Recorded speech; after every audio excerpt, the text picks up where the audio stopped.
So good morning. I'm Radhe, and I'd like to welcome you all to New Perspectives, an integral yoga platform that is sponsored by our university in Surat, India, and the Sri Aurobindo Integral Life Center in Surat and here in Fountain Inn, South Carolina. Today is our final webinar on the development of consciousness. To date, our guest speakers have presented on the ascension towards higher realms of consciousness with Matthias Cornelissen, then on the descension into the subconscious and inconscient realms with Dr. Sumitra Basu. And last week, Dr. Alok Pandey discussed going within to uncover the soul or psychic. So today we address movement of consciousness, the expansion or widening into universal planes. Sri Aurobindo speaks of the various stages that an egoistic consciousness passes through in its emotional expansion before reaching a true universal consciousness. Here he says, at first, the egoistic consciousness is bound within itself and therefore callous to the experience of others. Then a sympathetic attitude begins to develop towards other, and eventually from here, charity and altruism may become the driving motive. But one must go beyond even altruism, says Sri Aurobindo, to enter into the universal consciousness. Today, we are greatly honored to have with us Sraddhalu Ranade, who will speak on widening our consciousness. Welcome, Sraddhalu. It is, of course, always a pleasure and truly an honor to have you with us today. Thank you. Happy to be with you. Thank you. At this time, Dr. Vladimir Yatsenko here at the Sri Aurobindo Integral Life Center in Fountain Inn, and our moderator for today's webinar will more formally introduce Sraddhalu and open our New Perspectives Forum. But before turning it over to Vladimir, I'd just like to remind all participants to please post your questions in the Q&A box rather than the chat box. And we have allotted time towards the end of the hour for Sraddhalu to address your questions. Thank you, Radhe. Sraddhalu Ranade is a scientist, educator, and a scholar residing in Sri Aurobindo Ashram, and with his immersive workshops on integral education, he has influenced over 5,000 teachers throughout India.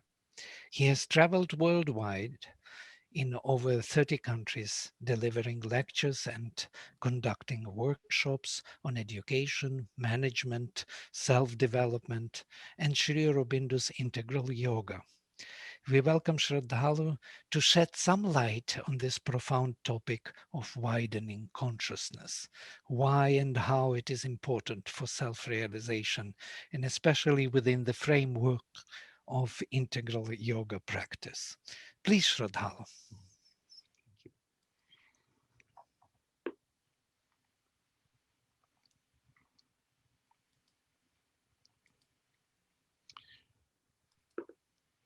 Prior to this session, there has already been some discussion about deepening, heightening, as well as plunging in the lower ranges of consciousness. And initially, I will touch upon some ideas which would have already been discussed then, but bringing them now into the larger context of this widening movement of consciousness.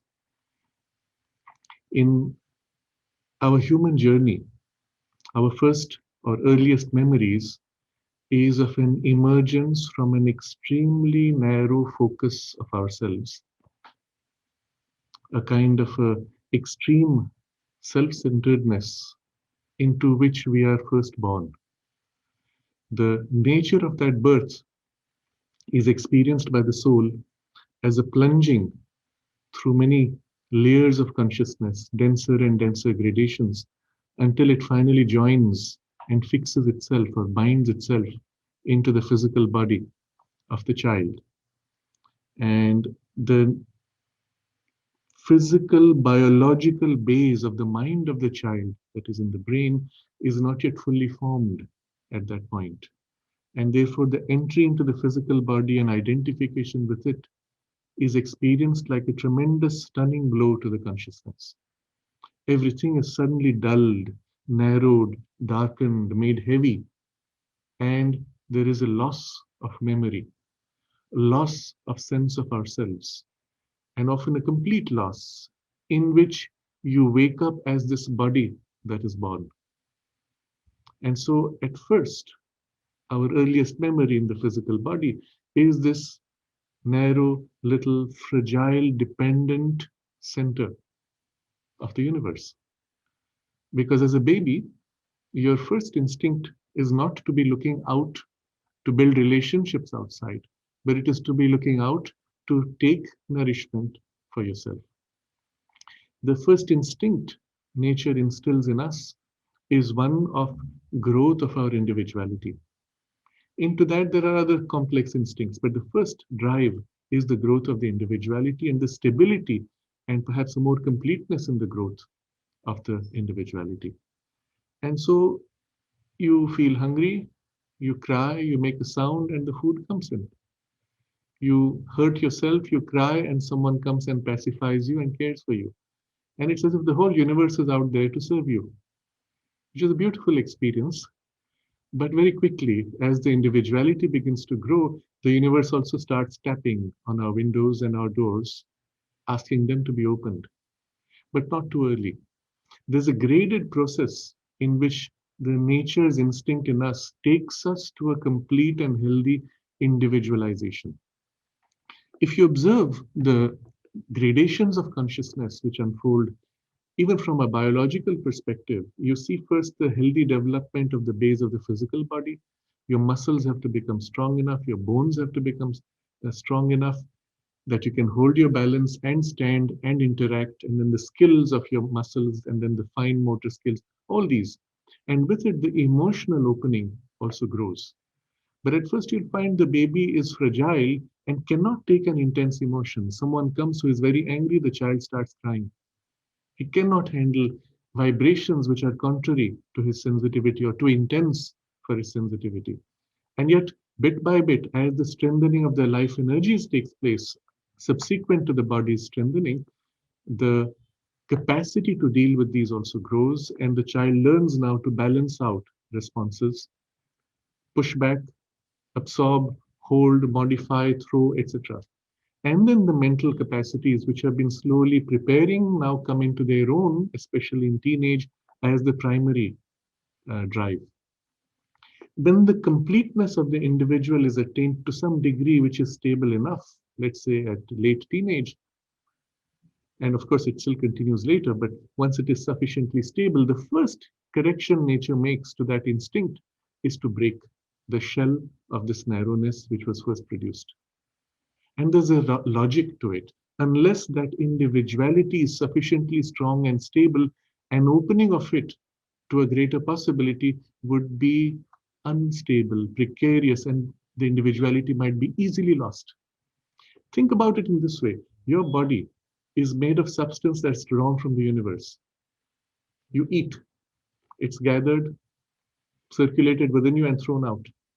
You draw life force, circulated within you, and thrown out. Even the mind thoughts come into you, sail into you, and you throw out. There's a continuous flow from the universe into your little narrow individuality and then thrown out from there. The underlying reality is this complete universality, always. The individuality is almost like a knot, like a little whirlpool in the ocean. And it's so easy for the whirlpool to lose itself, lapse into the whole ocean. If there was not a sufficient focus of nature to build this individuality and stabilize it in a very rigid material form, we would never be able to be effective agents of life and eventually for the spirit as individual focal points of the spiritual action. So there's a huge investment nature puts in strengthening and binding us into narrowness first, which then later we struggle against, but with good reason now we understand. And then immediately that this is sufficiently stabilized, he breaks it, not shattering, breaks it with a crack. And what you experience as a teenager is suddenly something opens within you and you look at someone else and you feel, oh, my life is meaningless without this falling in love or whatever form the experience is without the other. And in the general Western psychology, they speak of this as cathecting. Suddenly barriers fall and you lose your sense of separateness momentarily, but it's an unhealthy loss. There is not a healthy relationship. It's not really love. It's not the true sense of love. It's an imitation of the true love, which is, we will discuss later perhaps as we grow in the discussion. But it is a first reflected, distorted element, an egoistic love, we may say. Ego is often used in a very negative sense, but we have to understand the true sense of the ego is only this sense of separation which allows us to form an individuality. It is a necessary and it is a healthy stage of development. Egoism is the obsessive reference to your own ego in a manner that is unhealthy. So ego is good as a base from which you can build something greater, but egoism is what gets us into difficulty and keeps us narrow and keeps us petty and unable to experience the reality which is infinite. But that reality being infinite, it always calls you. It's knocking on your doors all the time, but in a very graded, gradual way. Again, if we look at it from the larger picture of the reality, and we can now speak of these things freely because there's already been perhaps earlier backgrounds of this discussion, the whole universe is as if a conscious being, a conscious expression of the divine. And the whole infinity of possibilities of the divine are waiting to manifest in the universe and in us and through us. But that which is already in the universe is looking at you as this egg which has been growing and the chicken that's learning to break out of the egg. And at some point, when the chicken is unable to come out fast enough, you get the little taps from outside, helping to crack your shell so that you may speed up the growth. But that is done with a wisdom, a profound wisdom, to ensure that the individuality, the base built, is never lost. So this initial description which I've made is common to all our life. There are further stages which are also common to our life. What happens then? Perhaps you lose the love of your life. You think your life is ended. You find a second love or a third love, or eventually you get married to somebody because now it feels like your life is worthless without the others. And then out of that, of course, there are further complications and conflicts which break through to give birth to a child. At that point, you realize, holding the child, that you're ready to give everything you have for the well-being of this child. You want to give your best to this child. And of course, with all the good intention, you cannot. Just as with all the good intention where you thought your bond of love would be perfect and the only true love in the history of the universe, well, it doesn't work out. And we realize quickly that our sense of individuality is much more complex than we thought. I thought I wanted this, but I realized there are parts within me that don't want this or want something else. And I'm not an individual integrated person. I'm so many things pulling and pushing. And all my relationships are these complex pulls and pushes. And then as we grow further, we realize these different parts connect to different people and different spaces for different needs. And we are not complete unless we connect to all those spaces. Or rather, we don't feel ourselves fully expressed or fulfilled unless we have the full satisfaction of all these experiences. And bit by bit, nature draws out your potentialities and needs and connects you to more and more complex spaces until, let's say, in late age, now you have grandchildren. You look at your own grandchildren and you look at other people's grandchildren, and they're almost the same. You would care for others' grandchildren as much as you would your own, interestingly. You wouldn't have done that to your own children because the sense of this is part of my body, this is a piece of me, is too strong. But in the grandchild, it's still my grandchild, but it's not a part of my body. So you are a little more detached and you can equally see all those grandchildren. Meanwhile, your own sense of I has widened enough that it's not just my family, but our families and our society and humanity, perhaps, if you're a little lucky. But that's about it. And then you'll be ready to quit your life. If you're not ready, you'll still be kicked out of your life eventually when the biology ceases to sustain you. You'll come back and go through the same cycle again. Going through this cycle, let's say a few hundred times, you will find something changes that makes you more mature. Perhaps at a very early age, in teenage, you will have experiences where you will begin to respond as if you were a grandparent. And that's the slow process of nature by which across many lives, we are taught to outgrow our natural limited starting point of the fragile ego to grow into something wider, but on the base which is still this ego. Now, if this were to go to its culmination, how far would it go? And very likely we cannot conceive of anything beyond this. In reality, though, there are experiences which creep in or burst in and surprise us. You're perhaps sitting on a mountaintop and suddenly, in this expanse of space around you, you forget yourself. You lose all sense of space or time and you're held in a vast, and then gradually the experience fades away. Or the impact of the experience stays and for a few days, and even after you come back from your mountain trip, something has changed. What happened? You have no explanation. And if you did not have a deeper spiritual perspective, you would say, oh, it's such a wonderful place. I feel so free when I'm in the mountains, but now I come back to city life and I forget my freedom. It stops there. In fact, something far more profound happened, which was also nature's intention, but which takes much longer in the normal scheme of things. As I said, the entire universe is this conscious being. And the infinity, which is the nature of this being, is always drawing us. But this process is too slow. And this is where the conscious participation in our spiritual journey comes in. And when you choose that, this experience is only the first of many through which we will grow rapidly to discover what. And here we will take a step back from this discussion and look at what are the different parts within us. I mentioned briefly that we're a crowd of so many different pulls and pushes. But what are they? Where are they? And Sri Aurobindo gives us a very detailed description of gradations of consciousness that form our physical body, our vital body, and our mental body. And within each of those gradations, there are faculties and powers and functions, and all these he maps out in great detail. You don't find such a great detail of mapping in any other text or spiritual tradition of the world in the history of the world. Now you can ask yourself why. Why does he spend so much time to go into all these details? And there's a very good reason.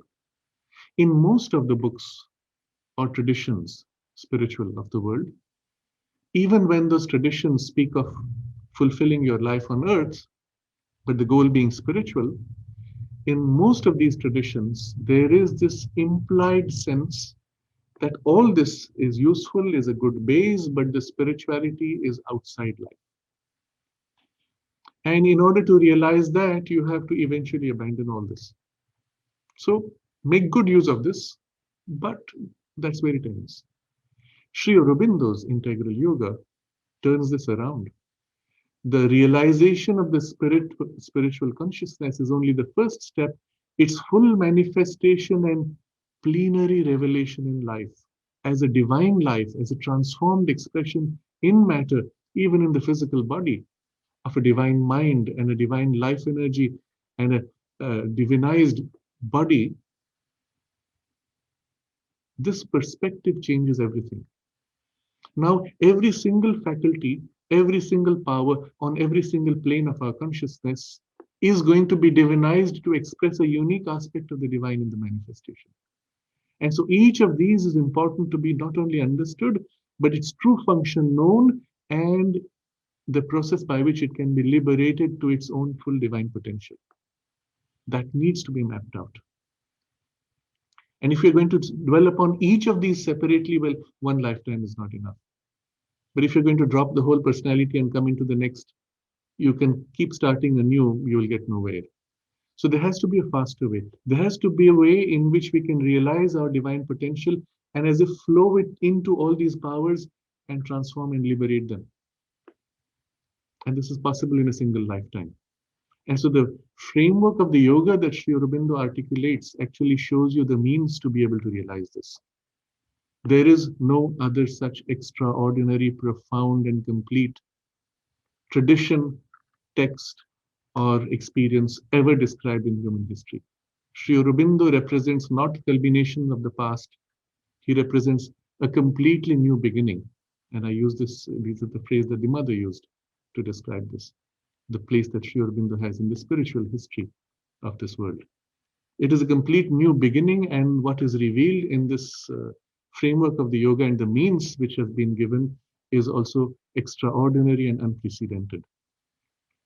Well, I'm still not fully into the theme itself, but we have set a base in which now we will appreciate this theme of widening better. What is going to widen within you? If you look at many of the traditional yoga approaches, the widening is of your consciousness. You break out of your little ego, widen out. Let's say you identify the universe or with some transcendence beyond the universe, and that's it. You are free. What happens to all this? Well, it's there like a anchor dangling, which eventually will be dropped. But the moment you've accepted that the purpose of this whole manifestation is to manifest the divinity, and we are the focal point through which it has to manifest, each of these faculties and powers of each of these levels of consciousness within us is going to then open out to its own infinity.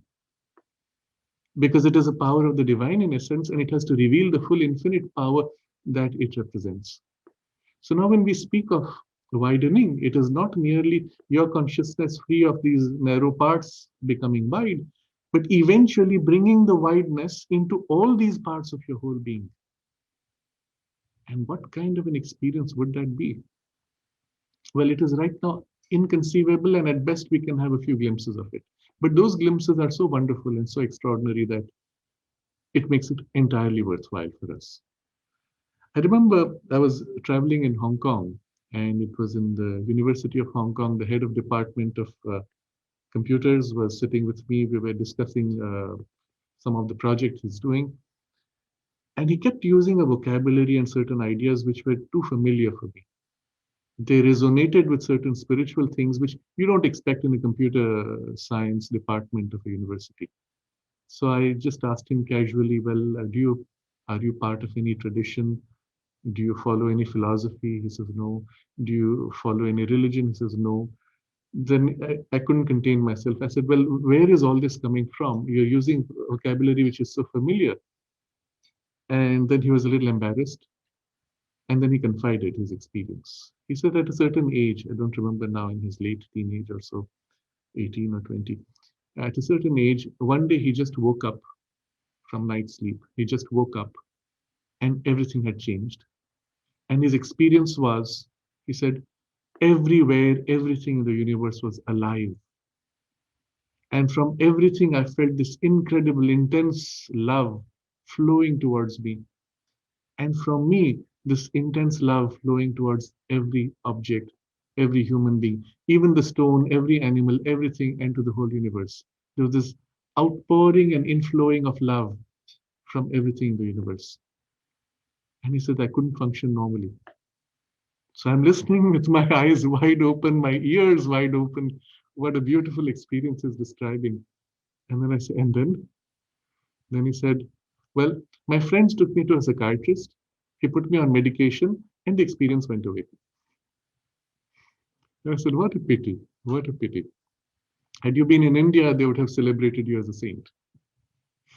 But this little glimpse, and it's a first glimpse, it's actually a first entry into what is waiting for us to live in, not just as an experience, to be the reality in which we live, and far more that is still to pour out in this and through this experience.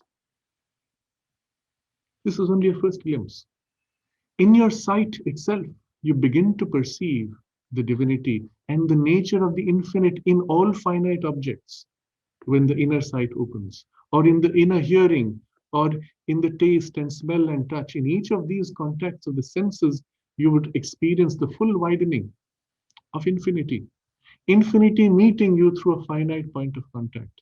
Literally, the experience would be as you touch a flower, you will experience in the flower the entire universe leaning forward to become the flower. And the perfume of the flower would be the perfume of the entire universe, but through this form of flower, with a unique representation, with a unique quality highlighted. But in it, the whole universe. And such would be our experience in our senses. What happens then to our intelligence? The mind opens out. And what is the vehicle the mind is meant to represent or manifest? Knowledge. What does the mind open to? Therefore, all knowledge. You see, somewhere inside, deep within us, is this instinct that I should be able to know everything. Look at the scientist pursuing a track of or a quest for knowledge. Implied in the quest of the scientist is the idea or the conviction that he can know what he wants to know. When, for example, in Europe, there was a struggle with the church, and the church said, oh, all this cannot be explained, or this is how God does it, no explanation. Galileo's response when he was asked, what if God makes the planets go zigzag? Galileo's response was, then he would make our mind capable of understanding the zigzag movement of the planets. When Einstein was faced with some of the implications of quantum physics, he shook his head and said, I cannot accept that God will play dice with the universe. And I give these examples to show that implied, inherent to our seeking to know is this sense that I can know and the universe should be understandable. How do you know that? Why can it be beyond your understanding? And just think about what it would be like if the universe was beyond your understanding. You would watch helplessly this mystery, knowing you can never know it. And it conflicts with your deepest sense. If I cannot know it, I'm sure that I can rise to a level where I can know it. You know that. That is the deepest instinct or intuition of the mind. And therefore, the mind, when it awakens to the sense of the divine consciousness, opens out to become a vehicle for all knowledge, revealed divine knowledge, omniscience. And the nature of omniscience is not a hard drive. It's not a very big hard drive. It's not 1,000 GB or TB or data. It's fundamentally of a different grade of consciousness. There's a very beautiful movie, and if you have not seen it, I would highly recommend for you to see it. It's called Lucy. It describes a woman in whom the brain power is fully awakened to 100%. And she does something extraordinary because as the power opens out, she's going to die because the body cannot sustain it. So before she dies, she gathers all the material, all the knowledge of the universe, and completes the transmission of that knowledge to humanity by finally storing it on a hard drive and gives it to humanity as a gift. But the nature of omniscience is not reducible to a hard drive, because that is still a mental construct, and this is not the level at which you can understand the universe. The mind of God, which forms the universe, is embedded in the very substance of the universe. Or rather, the substantiality of the universe is the substantiality of the mind of God. And so in order to be able to know and understand the universe truly, you become one with that mind. And that mind does not know by reducing to logic, but by experiencing from within. And therefore, when the mind opens out to this true knowledge of omniscience, it must experience itself one with all things. Otherwise, it wouldn't truly know. And that knowledge cannot be reduced. What you are as an experience of yourself, for example, you could write 1,000 books, it would still be incomplete. Because there'll be nuances within nuances and complexities of nuances unendingly. We are finally a representation in finite form of an infinite potential. And so it is with everything in the universe. And the only way you can experience that and know it truly is to become one in the infinity that is within all things. So implied in this potential of the mind's divinization is a complete liberation out of its boundaries and opening out into some kind of an infinity. And the same would be true also of your life energies, of the prana which you carry and which you flow out in action in the world. Your prana itself would have to open out to its own infinity. Remember, we started with this idea that we are like a knot. Energy comes in from the universe, whirls in, and then flows out. But this knot now recognizes that its boundaries were artificial, and as the boundaries open out, it begins to experience the full flow of the universe entering, but also the full flow going out into the entire universe in its action. And so this life energy, when it opens out to its full infinity, will not only experience the pulls and pushes of the whole universe, every star out there moving would be sensed, but also your action would ripple out all the way to all the stars in the entire universe. However small, but it would be there. But if you look at the true nature of life energy, distance doesn't matter. And you could, in fact, initiate a ripple here which would change the stars over there. Because that would be the nature of that. It would not be a reduction to our physical experience. It would be the true sense of the divine power, the divine energy working. The Buddha expressed this once by saying, when I move my finger, the stars move. Of course, the message he was conveying was more of the interdependence of the whole universe. But here what we are looking at is the action of omnipotence. When that consciousness opens out, there is a power of action which can impact the whole universe. And the body itself would have to participate in this infinity. While still made of a finite form, it would have to be able to perceive and sense the infinity and then act and engage with that infinity through every finite appearing gesture and act. Now, what would that feel like to somebody who sees it?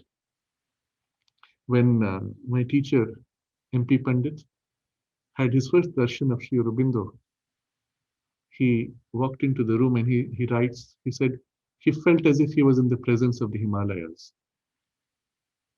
Such a massive, majestic, deep, intense power, as if the entire mountain range with its full potency held and yet in a single form.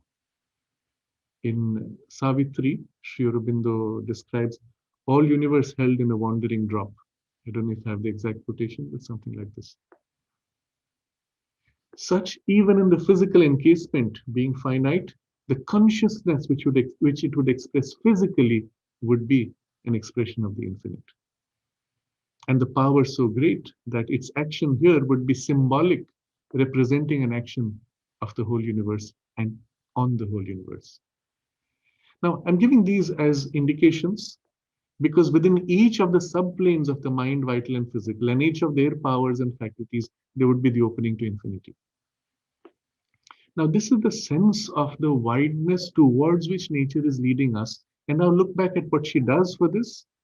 Well, the small steps of you falling in love, getting married, getting entangled in complex social relationships, creating a complex web of interdependencies, until one day you say, perhaps as a global businessman who's running a business that spans multinational spaces, my supply chain dependency spans the entire globe. So it's as if a tiny part of your mental vital strain of interests is spanning the earth, and it stops there.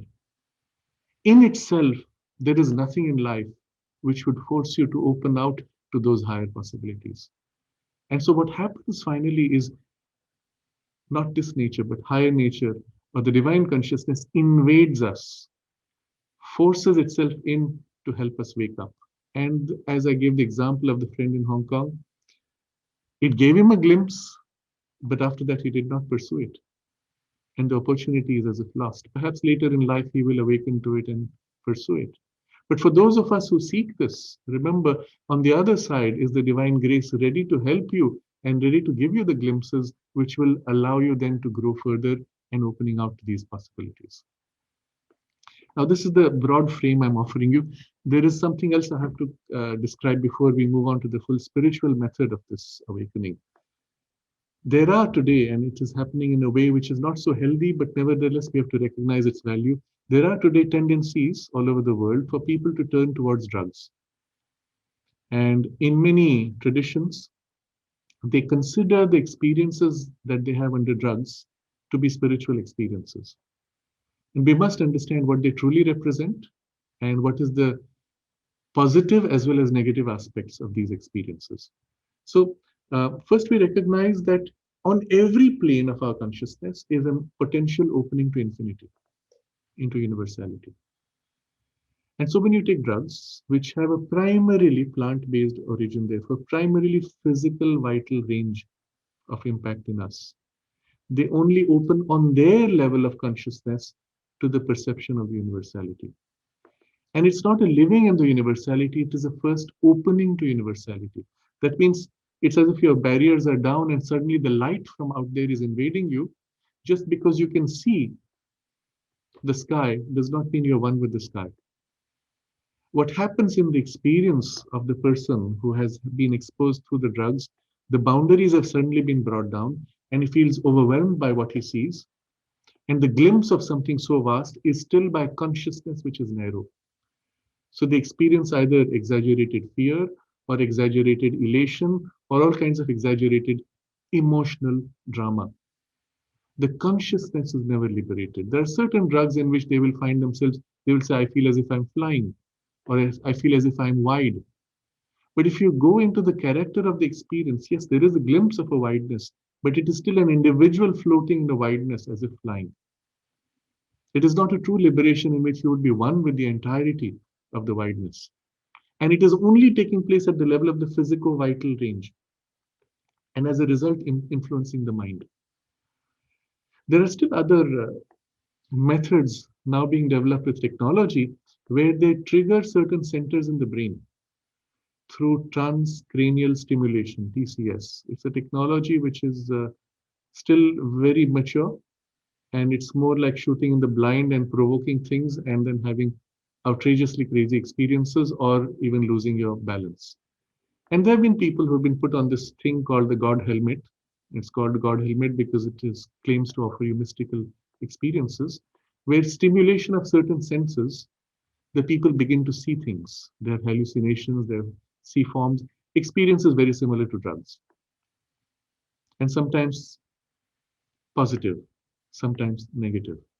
But the positives are as valuable as the negatives because they are not a true spiritual awakening, they are still vital openings.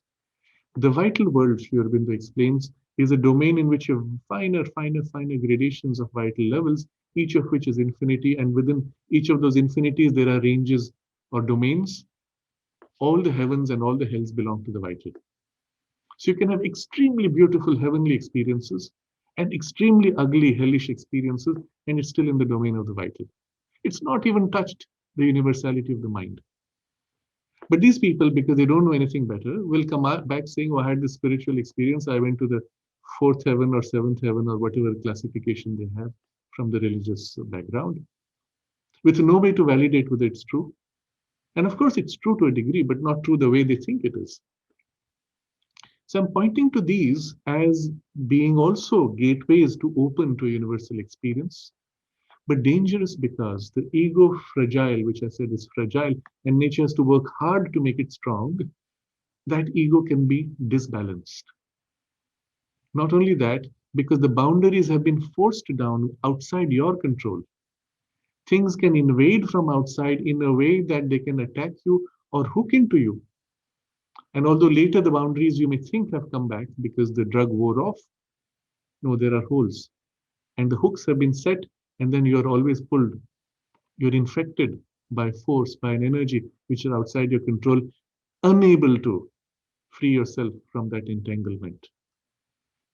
Or in that action, something is permanently damaged in the brain because all these drugs, they push the boundaries of the normal balance of working of the nervous system. Something is permanently damaged, and thereafter, for the rest of your life, you are vulnerable to certain types of influences, again, without realizing it. And you may be damaged for life, preventing you from developing your higher spiritual potential, because every time you open to something higher, you are exposed equally to this dark or nasty world of the vital, from which you don't seem to have any way to protect yourself. Now, I'm explaining all this first to put in context the place of the drugs and those experiences, but also to warn you of how dangerous it is and understand why nature spent so much time of a few billion years to make our ego so rigid and strong that we cannot break those shells easily and expose ourselves indirectly to harm by a premature lower horizontal opening. And so the method of the yoga is not these. It is not premature stimulation of chakras or through drugs and opening on the horizontal scale in a premature way. The method of nature is to open horizontally, slowly through interactions and relationships, which is wonderful, but it doesn't take you far enough. The method of the spirit is to first rise above these domains, not opening to the vital, but opening to the mind, for example, or the higher parts of the mind first. And there you open out to something which is wider. Once that is sufficiently stable and realized, something of that wideness can begin then to penetrate top down and open out gradually but under your control. Because as your consciousness widens in these lower parts, as it widens, if you sense something which is uncomfortable, you can immediately choose to block it out or close that part until you're strong enough to be able to reopen if you need to and engage. It is entirely under your control at all times. Unlike drugs, where it's done by an injection, you have no control until the drug wears off, you are vulnerable. And here, because it's a top-down process, you open to the higher ranges of consciousness where these things, dangers don't exist. And from there, in a top-down opening, gradually, the universalization begins. The body, being the most limited or dull in its receptivity, is of course the last to be fully universalized. But still, it can begin to share in glimpses of this by reflection from the higher to the lower. But this is not good enough. Because you have a big problem now when you open to such a kind of a universality. The universality of the mental consciousness is completely different from universality of the vital consciousness. And the two collide. They don't see eye to eye. There is no correspondence between them. Just as even before universality, your well-developed intellect and your well-developed emotional intelligence are always in conflict. My heart says, this is what I should do. My mind says, oh, this is the most foolish thing you can do. And how do you integrate? You cannot. Because the principle on which they operate, the values they have fundamentally are different. You cannot harmonize them. The only way you can bring a harmony is if you find something which is common to both and to which both are willing to submit. Is there such a thing even? At least not in your experience, not in your nature, not in your personality. Inevitably, we end up with one dominating the other. Either the intellect will dominate the emotions and leave them unsatisfied, or the emotions will seize the intellect and use it to justify their desire. Either way, you don't have a real unification unless you step out of this. And that's where the importance of the interiorization of consciousness comes.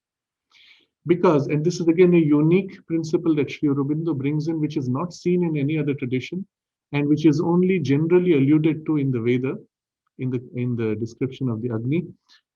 The common feature of all these levels is the principle of the divine will that supports. And that's the way the Veda sees it, and it sees it very universally. What Sri Aurobindo sees in this is an individualization of this will within us, which we will call the true soul or the psychic being, the inmost soul. And the character of this is, it is the essence of each plane. So if you take the vital consciousness and take it back to its essential, withdraw from the nature of form and rigidity of form to the pure essential quality, and similarly you do for the mind, to its pure essential consciousness, and these essential levels are all one continuum, as a backdrop supporting all these levels. But between themselves, across these levels, they are a continuum. And this is what Sri Aurobindo describes as the psychic plane. It is not a hierarchical plane in the vertical ascension. It is an underlying supportive plane. The way the self supports all levels of consciousness. In a sense, the psychic plane is the self entering space-time as a backdrop, but inside space-time. And so it is equally experienced on all these planes, and it traverses all these equally as one consciousness. And the individualization of our soul as the psychic being is the one center, therefore, which has equal influence across all these gradations of our personality. And because it is the essence of them all these in the external form happily submit to their truth, to their essence. And so unless this poise of an interiorization leading to the awakening and the realization of the soul has been done, you cannot integrate these planes within you. And certainly not can you integrate their universalities. So we find here that in the true awakening of universality to its culmination, which requires harmonization, the interiorization becomes necessary. In fact, Sri Aurobindo warns about this in a very interesting way. He says, if there is a premature opening to the cosmic consciousness, there are three great dangers. The first danger is exaggeration of the ego. So suddenly you experience this consciousness, which is so wide. Let's say we take the experience of my friend from Hong Kong, and suddenly this incredible love that flows out. What happens next? Of course, it does not last too long because it's happening at a level which is not shared by the most superficial parts of you. So as you engage with activity, your reactivity is still there. Your natural instinctive moves of the surface personality are still there. You could still get angry while a deeper part in you feels this love. So because there's a disconnect. But as you experience this, you will say, I am so great. My love flows to everything. The whole universe loves me. And as if a part of your consciousness now seizes upon this widened perception and claims it as yours, and your little ego now just got exaggerated and expanded to the size of the universe. And this is the problem of a premature opening to the cosmic consciousness. There are two other dangers. One of these, he says, is also the danger of attack of energies or forces which are inimical to your growth. When you open your barriers, well, they have entry into you just as much as you have influence over them. And you may not be ready to be able to deal with those energies because they don't like the fact that you are progressing too fast, and they need to throw in a few spanners in your journey. And there's the third danger, which is of the illusoriness of the world. When the consciousness opens out, again, these are variations in experience, when it opens out to the perception of the underlying presence of the divine or the self, against the solidity, the permanence, the sheer reality and concreteness of that experience, things in the world appear to be almost unreal. Like the whole world is made up of like a stage set, like a cinema fake set. Everything is made of cardboard and made to appear like a pretense, hollow, unreal, no substantiality. It's fickle. If you poke your finger, it would just collapse. Or so it appears. Compared to the depth and intensity and permanence, solidity, sheer reality of that underlying experience. And so what's the correction to these three possible dangers of a premature opening? And what makes it premature? So the correction, he says, is the psychic consciousness being sufficiently emerged and taking charge of the personality. That would be the preparation before you could have this opening to cosmic consciousness safely. Or opening to the self within, behind, through the psychic. So this is another problem. You could open in some of the more Vedantic traditional paths. You would step back from the whole personality and open to the self. But then again, this illusoriness would come. But if you were aware of the psychic and experienced the self as the backdrop of the psychic, the source of the psychic itself, then you know yourself in this universe as the psychic being, and the universe is experienced as real as the self, although still illusory in appearance of the underlying reality. And then one could begin to perceive the underlying reality cut through the appearance of the illusoriness. So this is to show you that the full awakening of this widening of consciousness would not be safe nor complete unless this inward centering and foundation in the psychic influence at least would be sufficiently set. And a similar thing we will see in relation to the upward ascent as we proceed. Now, what happens next? Let's say we discover this influence in the center, which can harmonize our mind and vital, but still, as we open out to the universality, in the universality of the mind, you will still see incompatibility with the universality of the vital, because you still need to find something on the universal scale, not just your individual consciousness, which is common to both. And what is common? They're so different fundamentally. And the physical world equally is so different. And within them, sometimes finer gradations, which are so different, an infinity of those gradations. How do you ever harmonize all these? At best, you can slide between them and make some kind of a compromise. That's about it. Unless you were to go to the very substance which forms all these worlds. And that essential substance, which is also universal, became the base from which you could then experience all these densities of worlds to be specialized densities or concentrations of that. And therefore comes the need for a vertical ascension to be able to harmonize the horizontal. And the higher you go, the more complete the embracement of the lower ranges can be. Of course, the higher ranges of mind, for example, are much more easy to harmonize because they're plastic, they're open, they're already conscious.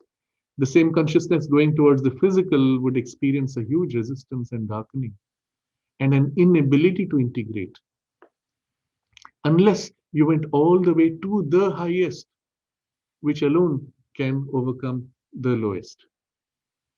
And this is one of the very special features of the ultimate goals of the integral yoga, which includes physical transformation. Your physical consciousness should be awakened to the divine and must participate and share in the delight of the divine consciousness, but also must transform its working in terms of the divine will freely expressed instead of its old habitual, let's say, inconscient habit by which it is currently formed. That would be the physical transformation. That requires the highest power, what he has called the highest supramental, being able to deal with it. But anything else before that can be attained to by higher ranges which have not reached the highest of the supramental. So the higher you go, the more you are able to embrace the lower and include into yourself. And therefore, the need for the vertical ascension is seen for the fulfillment of the full horizontal potential. Here we have an important observation Sri Aurobindo makes.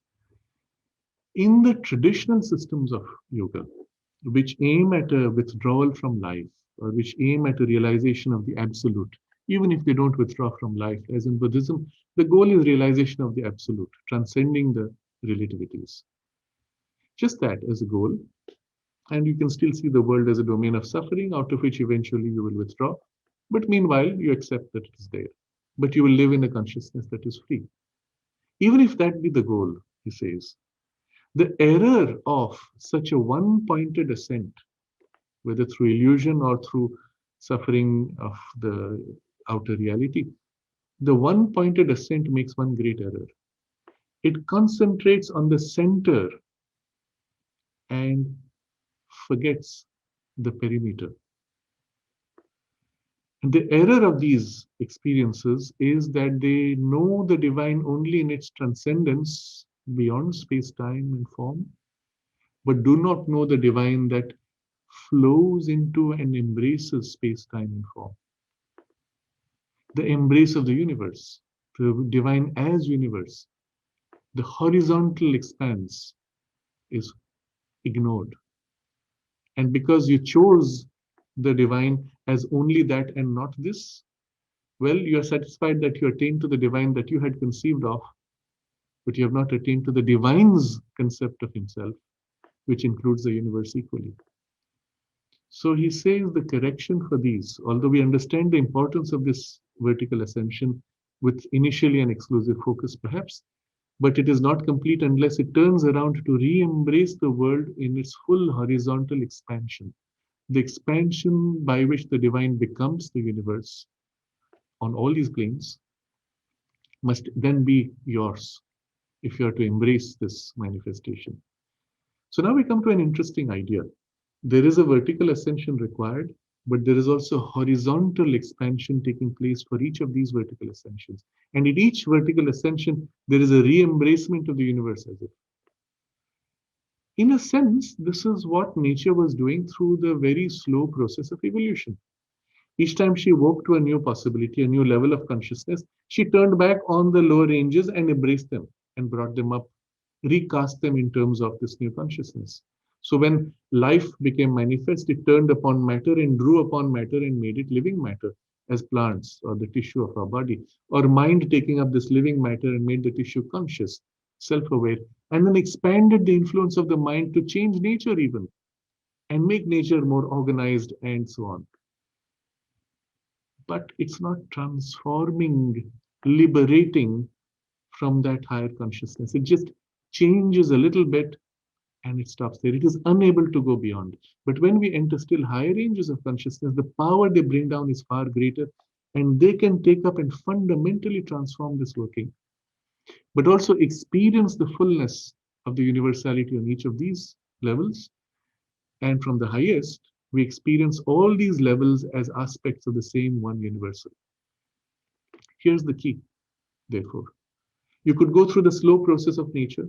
You could work on each of these powers, faculties within you very slowly across millions of years, or you can make a rapid ascent, never in isolation though, knowing always that it is the focal point of this whole expanse. You make a rapid ascent to as high as you can, and centered and founded in the reality of the divine consciousness, you turn to embrace the whole world, and of course, it includes yourself.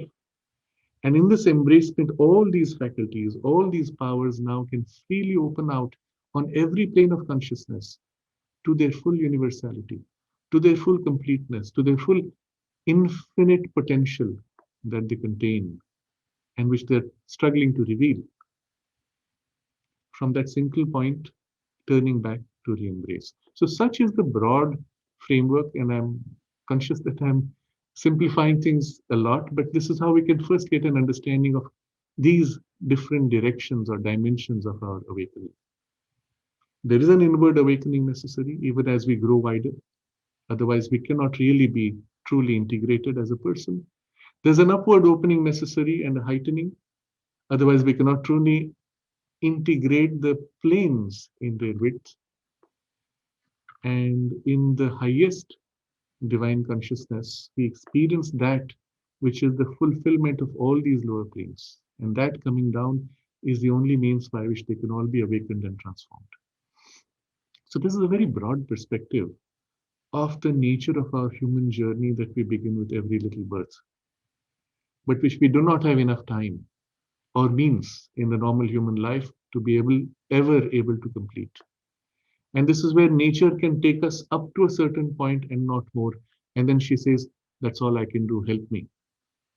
And from above, then the divine help comes, takes up what has been prepared by nature and begins now to reshape and recast it. Sri Aurobindo uses an extraordinary phrase, extremely suggestive and extremely powerful in its implications. In the Life Divine, he says that one of the conditions for you to be able to have continuity of consciousness across lives is for you to become plastic to the influence of the infinite, to the touch of the infinite. That means when this divine consciousness comes to act on you, to help you, are you able to respond to it sufficiently? Are you plastic enough to it? Or are you still this rigid rock? So it has now to knock to soften you and maybe crack you a little bit in order to soften you. Or are you already ready in your natural evolution, coming to a point where you willingly give yourself to the touch of the infinite and say, shape me, form me. If this is the base that we have been brought to, then thereafter the divine Shakti, the divine energy, the power of the divine consciousness working on us and in us is able to shape us and rapidly develop this potential and awaken us, lead us to our highest divine fulfillment. This is where that principle of surrender becomes so important, to be able to give yourself to her. But you cannot do the surrender without first a call and then a removal from within you of the things which oppose or resist that which you aspire for. So the 3 steps: aspiration, which is where you call and you say, beyond this, I need the help. Rejection, which is the part that says the things which are not aligned to my call, well, that I have to be able to remove. And then the surrender, which is when the action of the divine Shakti begins on you, you yield, you give yourself and joyously give. And you see, these 3 words which Aurobindo uses is encapsulated the essential process of the transformation.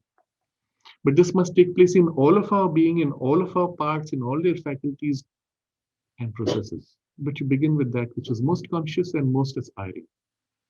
And often it's a part of our higher mind or higher life emotional part, which loves the divine mother, gives yourself to the divine mother and says, here I'm your child. I belong to you. My life is given to you. And it's a small part. The physical body may feel the joy of that for a while, but It says, yeah, but I need to go to sleep now. Enough of this. Well, you still accept that. You go to sleep and then you wake up, and bit by bit, you bring into the body the participation into this, and then all the parts of your nature. To the extent you're able to do that, to that extent, she is able to work within you and make that change.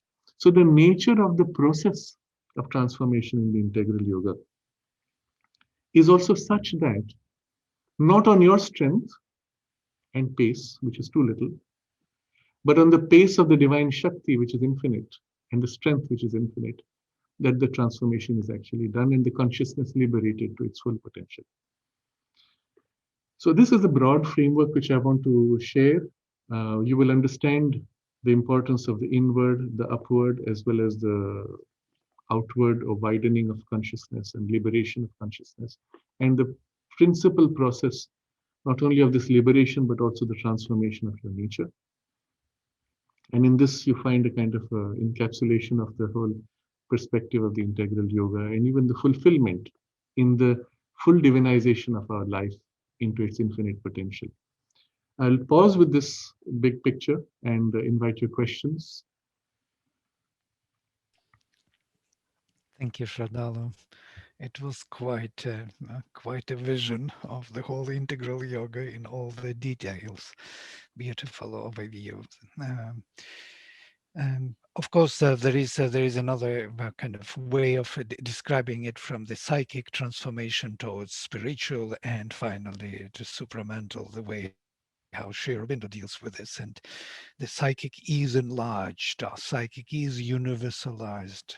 But first it has to come to the front. That means it already made mind, vital, and body its means, or some kind of transformed them to be enlarged, to be universalized. So that's exactly kind of the summary of all your description how things should take place, and why the psychic transformation is to be first, not to fall into those dangers of being influenced by universal consciousness within our not formed yet and not conscious ego sense in the mind, vital, and body. Yes.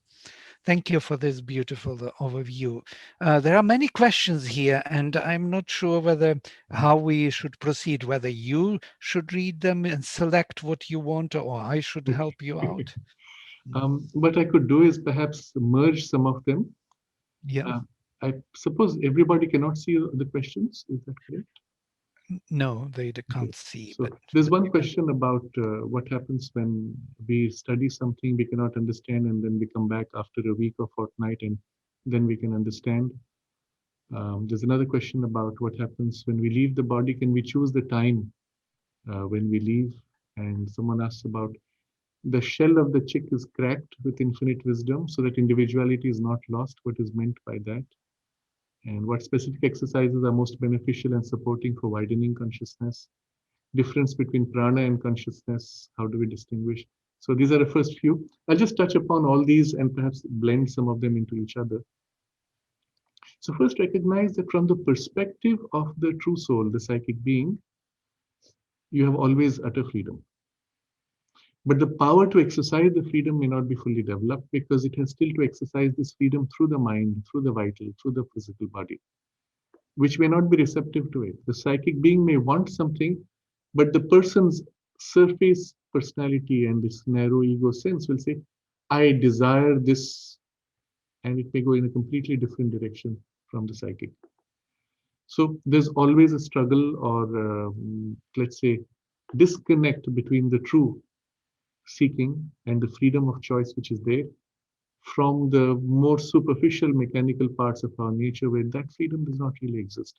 We are almost victim of our own nature and character and habits and circumstances. So when it comes to the sense of choice when you leave the body, the psychic being has a choice. It can choose to stay on.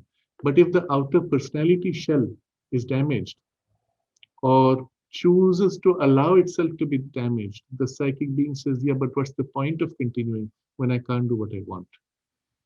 And while we say it has a choice to stay, it may choose to leave because there's no point in staying. Equally, if the outer body is completely damaged, still the psychic may say, no, I'm going to wait. until such a day. And we have seen examples of this even in the ashram. And one person comes to mind. I can share this. Hutaben, her body had already gone to a point where medically she could not be alive. And I've seen the results of her blood test. She did not have enough the necessary sodium and potassium levels to be conscious. And yet she was conscious, and you could see she was struggling to hold. And she said, I will go to the nursing home, and you will, when I come back, you will put me in this, etc. She described what had to be done. And the day before she left, and she chose to leave on the same day as the mother, she told everybody, tomorrow you'll be taking me home and you'll dress me in white. She chose her day. She literally dragged her body. You could see that. That's the extent of an awakened psychic being. It can just drag the material. It can hold it in sustenance as it chooses.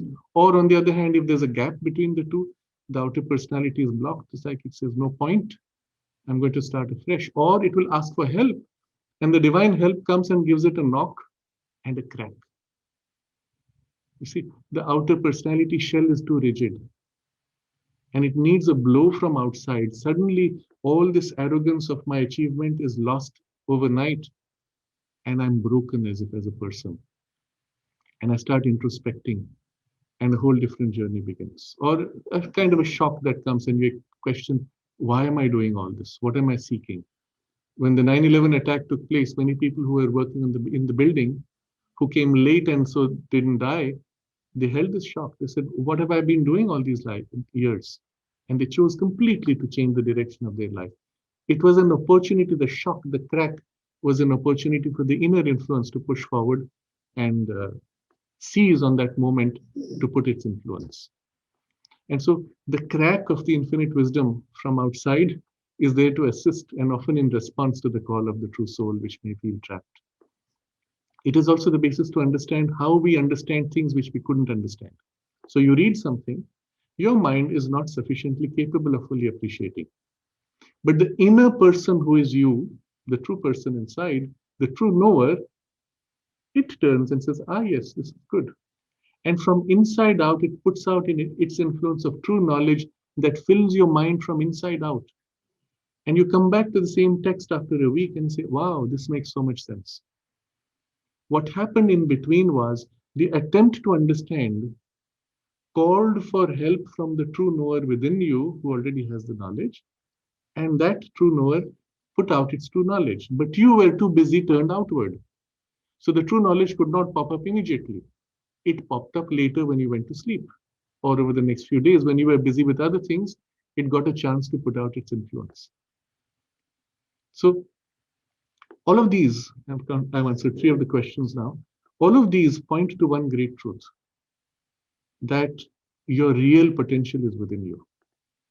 And so the first exercise, beneficial supporting exercise for awakening and eventually widening, is turn your gaze inward. Now, when you first turn, you'll become conscious of so many things inside, and there's a lot of junk.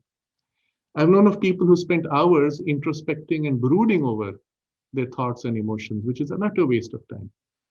They're all clutter.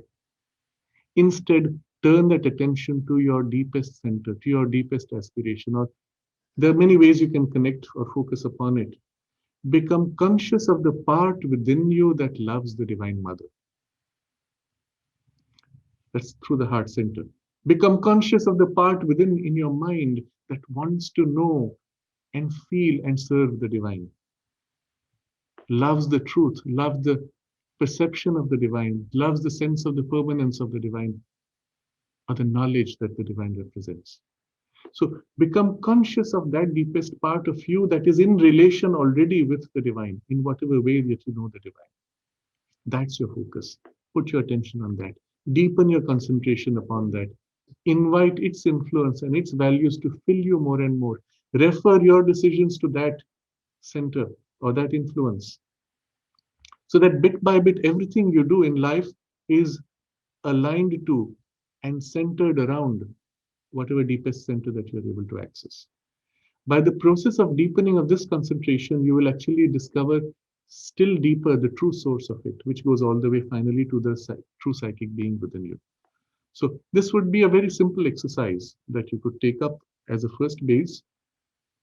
And when the consciousness is more deeply known, more deeply felt, with it, you perceive the depth in other things.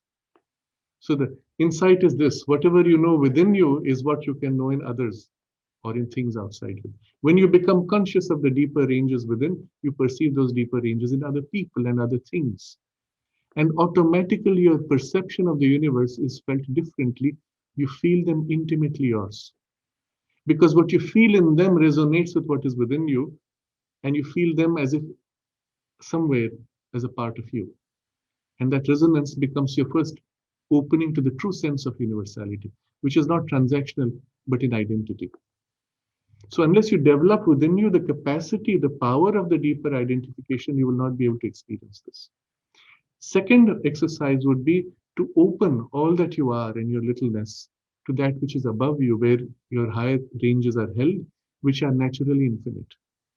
And when you open yourself to these and invite their influence to fill you, you'll actually experience as if something descending, a sense of a wideness descending, or a sense of a peace descending, or just the divine presence descending. And in the perception of this presence, you will feel the sense of the infinite, and then you'll be able to perceive that again in all things around you. A third exercise, which again suggests itself from this insight, make a conscious effort to dwell on this idea that inside everything, the energy which forms the atoms is the divine energy. Inside every energy flow of those atoms and molecules and forms and even flowers and things is the divine consciousness working to build these and playing in them, enjoying itself in them. And you begin now to dwell through the mind and through the sight and through your senses upon the pervasiveness of the divine, the immanence of the divine, as the divine mother or the divine presence in an abstract way, whatever is easier for you. And after a while, you'll find the perception of this begins to become more and more vivid. So these are three broad exercises which would be a help. All of these would lead eventually to a widening, deepening, and a rising of consciousness. In this, you will experience the different grades. Prana is a very distinctive grade of energy and force of energy. The consciousness is a general term which we use to describe that which is common in all these, where you can become aware. You're aware in prana, that is the consciousness in the prana, but the energy of prana is the force and impulsiveness with which prana flows. The consciousness of the mind is where you're aware, but the movement of the mind is the turn to know and to act and will. But the consciousness is the underlying awareness which holds and spans across all this. So I think I've covered all these first few questions. Next, someone is asking, when rising and widening in consciousness, there's a point where I feel the mind is stepping in the way to go further in the full expansion. How do we drop the vehicle of mind, and what is the part that holds back? So in this rising movement, which also one can consciously participate and develop simply by turning your awareness up like this. Become conscious of the mother as the vast presiding presence who presides over the whole universe. And you open yourself like a child opening to its mother, like a flower opening to its sun. And when you give yourself, that's when you experience the closeness. And her action begins to work in you. This is a very simple process. And at that point, you may feel something is holding you back. There are two ways. One is you can drop that thing and try to ascend to something higher, which is also useful. But much more useful in the long run would be the part where you feel this resistance. You open that to her. The fact that you can feel resistance means that you're aware of it. And if you're aware of it, you're aware in it, you can open it from inside to say, take me in your embrace. Let me lose my limits, dissolve myself into your awareness. So it's as if you enter that limited part and say, here, I let go. Open me out to you. I give an analogy. If you take a bowl and approach the ocean and try to grab the ocean with your bowl, you will say, yes, I've got the whole ocean water in my bowl. Yes, it's the ocean water, but you got a piece of it. The only way your little bowl can hold the ocean is if it bursts. But then the point is lost. So what you do, you let the bowl enter and widen out. Give itself to the ocean. Let the ocean seize the bowl and open its boundaries. And that's the way your mind or any part of you that you feel resistant will naturally open. And because she leads the whole process, trust that the Divine Mother working in you will open bit by bit, gradually, so that there is no imbalance and you're taken at each step in a very secure way. This is the reason why in the integral yoga, there's no focus on opening of chakras. You'll see in Sri Aurobindo's letters on yoga or on his writings, barely, incidentally, he'll mention the tantric system of chakras, or in the Hatha Yoga, the importance given to chakras and the Kundalini. That's it. He never says, open your Kundalini, open your chakra, do this. None of that. Why? There's a big difference in the approach of yoga. In those approaches, the goal is to get out of this personality and merge yourself into some transcendence. So any chakra is a hole or gateway to get out, or activated to liberate your consciousness, to open out to something, but with the aim of discarding this. So you can have an opened chakra, you can open to cosmic consciousness and be the same crabby, irritable, angry person. We have stories of rishis who would give curses on the drop. With the power of the higher realization, backing the curse, what's the point? So in the integral yoga, the goal is not opening chakra, the goal is purifying and opening the entire plane of consciousness, of which chakra is a focal point. So when the entire plane is awakened and into that the mother works, the chakra naturally also will follow, but not prematurely, only to the extent that the purification and opening has taken place. So chakra opening is incidental and it's done so gradually that you never have any shocking and unbalanced experiences. So this is just to explain that the approach here is different. And so do not confuse with those methods. There are a few questions here. There are people who say they channel angels or higher beings. And then the role of the mother in this process, how do you surrender to her? Is the Divine Mother the same as the mother? And then there's a question which is about psychotic experiences in Western psychology, having premature experiences of cosmic consciousness, premature expansion when the ego is not prepared. How do you work with such an individual? Treatment for schizophrenics, etc. Okay, so I'll again combine all these into a single general answer. Unfortunately, a lot of what you read in Western psychology is coming from a very immature understanding of reality. So anything which is non-material, they tend to use the word spirit or spiritual. In fact, even in a language such as French, there is no word to distinguish spiritual from mental. The word esprit is mind as well as spirit in one go. Because anything non-material is spirit. That's it, by definition.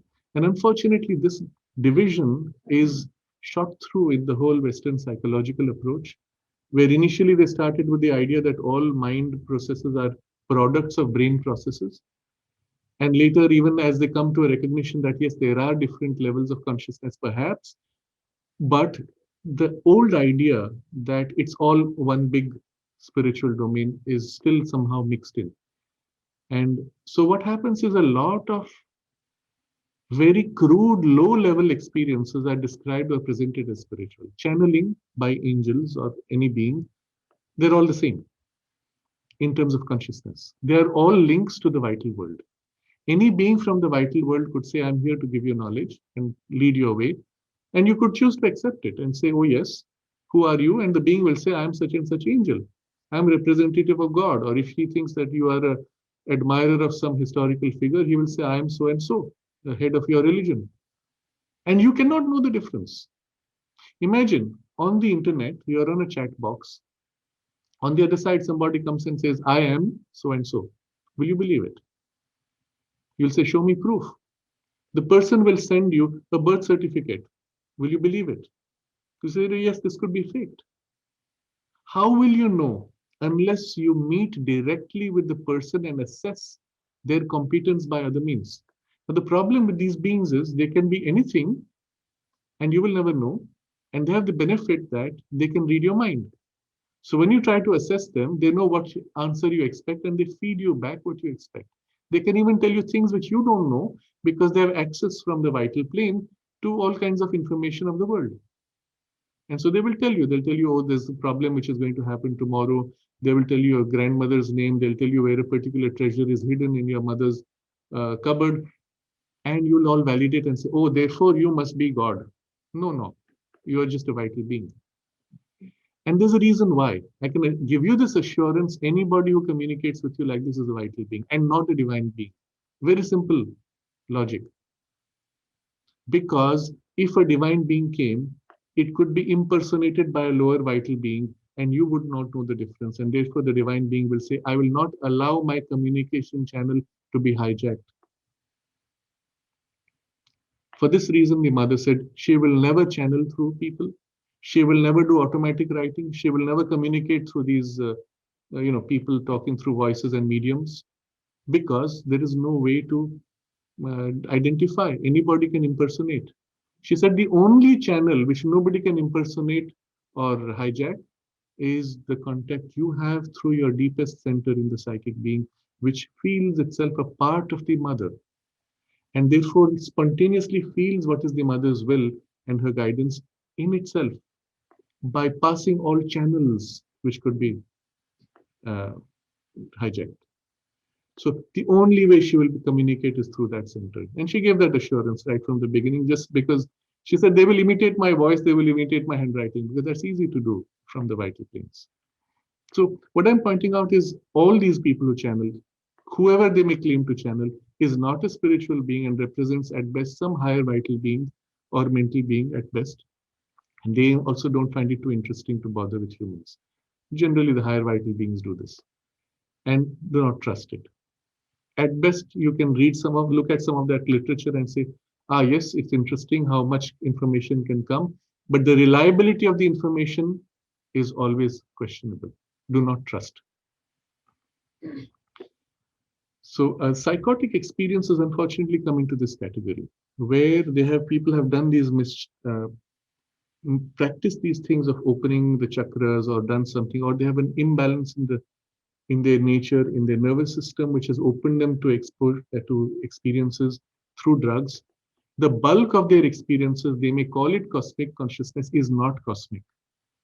The cosmic consciousness in its true sense, the way Sri Aurobindo articulates it, is the consciousness which opens out to the totality of the Brahman. It is the consciousness of Satchidananda as it embraces the universe. That's what we call cosmic consciousness. It is the one consciousness in which all these planes are seen as aspects of itself.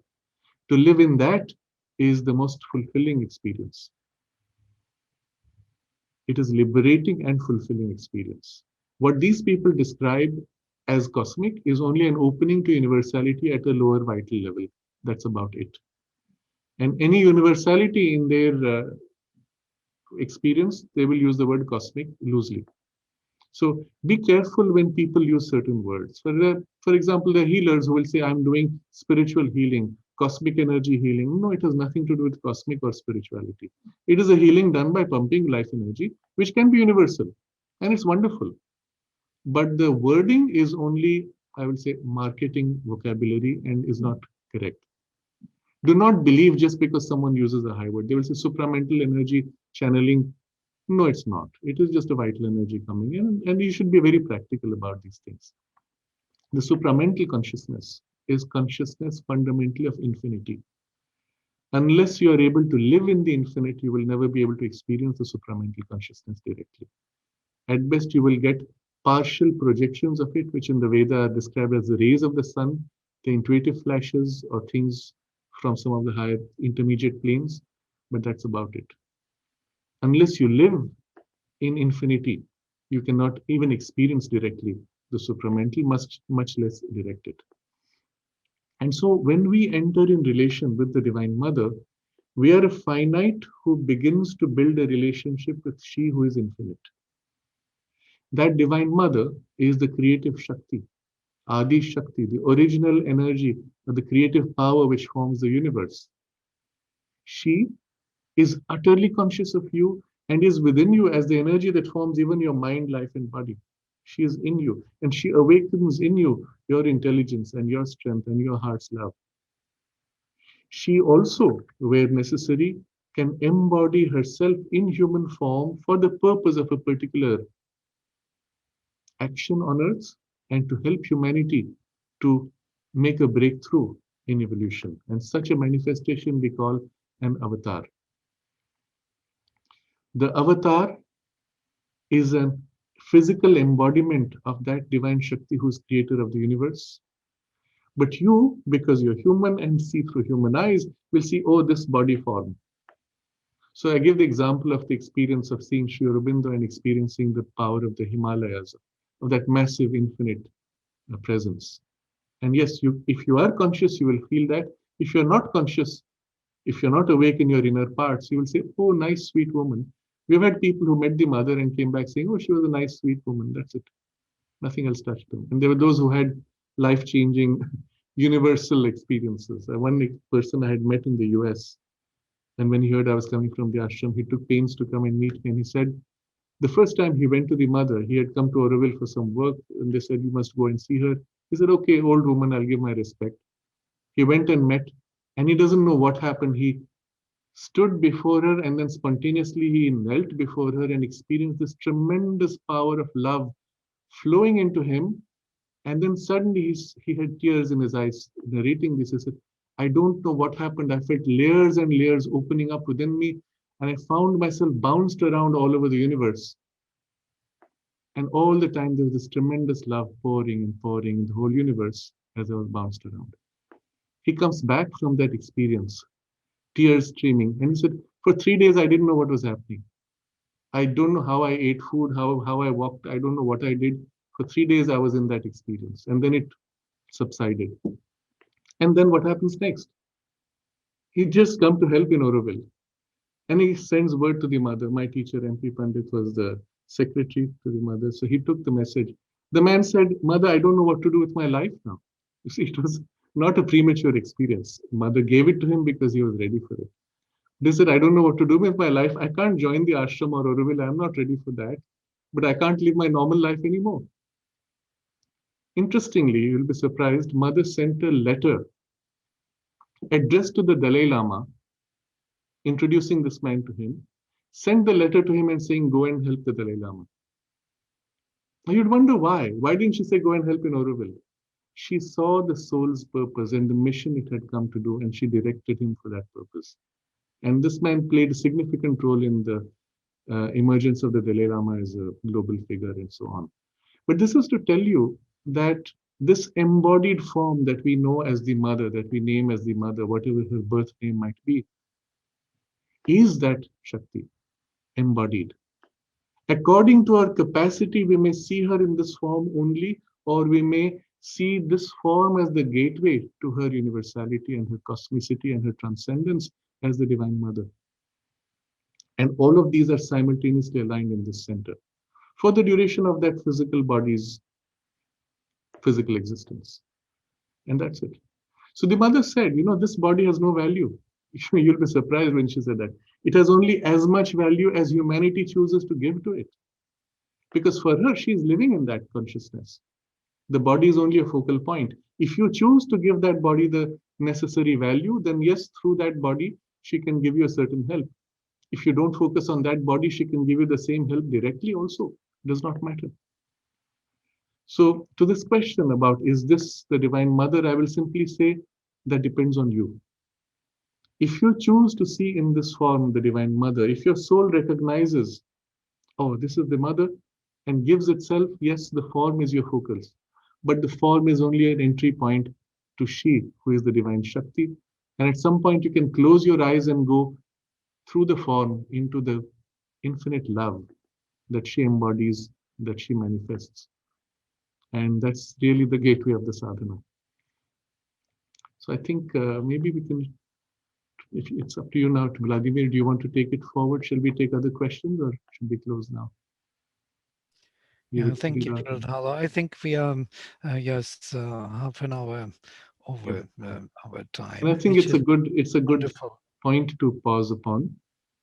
Right. Dwelling and meditating on the sense of the Divine Mother, who she is to us.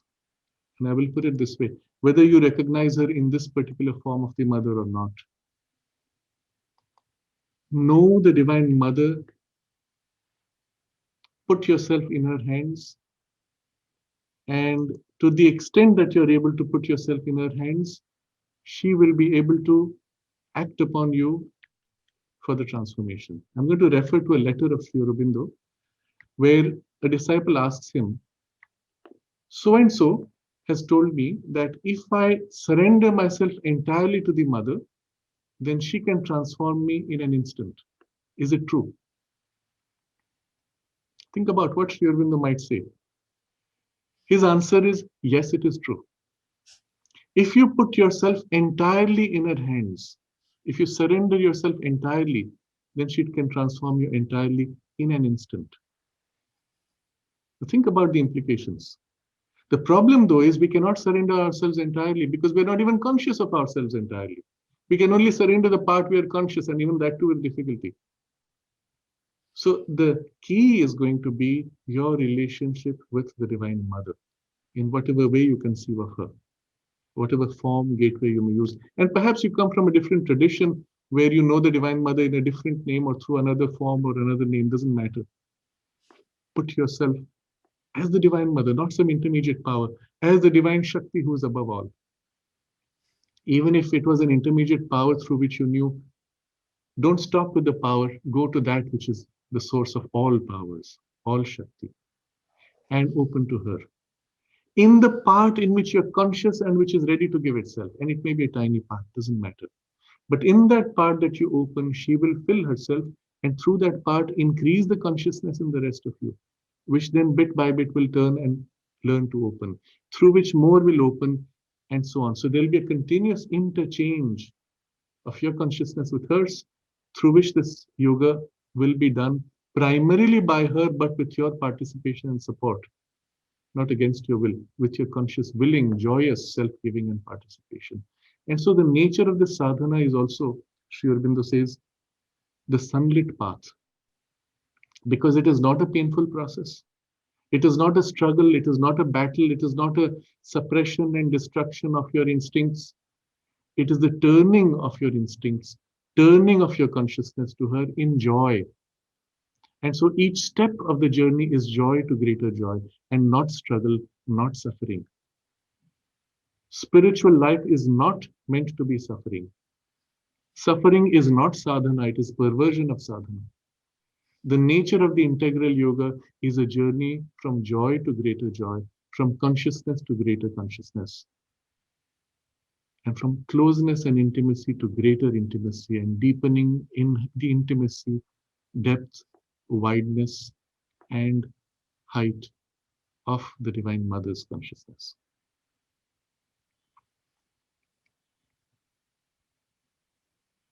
That's all. Namaste. Namaste. Thank you, Sraddhalu.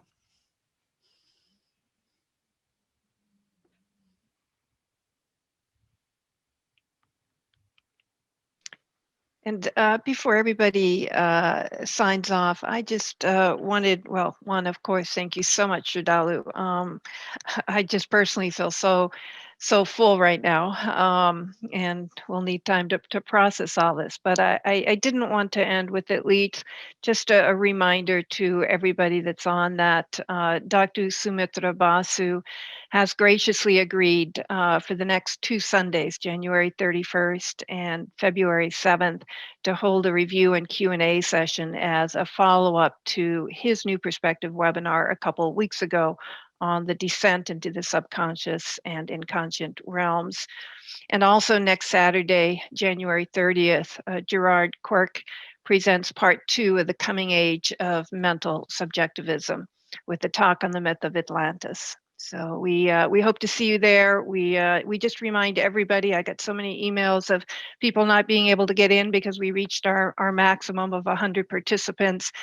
Please know if this ever happens, we do post on our website and on Facebook within hours of each of these New Perspective talks. So thank you all so very much. Thank you again, Sraddhalu. Thank you.